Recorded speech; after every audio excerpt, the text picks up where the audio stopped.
بسم الله الرحمن الرحيم waxaan dhammaan shacabka Soomaaliyeed ee muslimiinta ah meel walba ay joogaan ugu hambaleynayaa munaasabada Ciidul Adha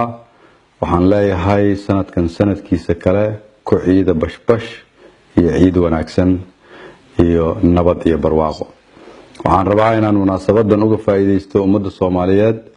maalintan barakeysan inaan xasuusiyo muhiimadda ay leedahay in la iscafiyo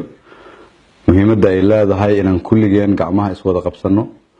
muhiimadda ay leedahay inaan soo celino dawladnimada muhiimadda ay leedahay inaan ka wada shaqeyno amniga iyo xasiloonida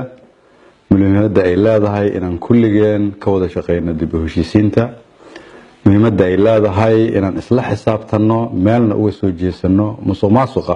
aafeeyay ummadda Soomaaliyeed iyo ugu dambeyntii in dadka Soomaaliyeed aan u sheego inaan leenahay hal wadan oo kaliya wadankaasna aan ku khasbanahay inaan wada jeclaano wada dhisno wada aaminana inaan wada leenahay mar labaad hambaliyo ciid wanaagsan Allah idin barakeeyo meel walba oo joogtaan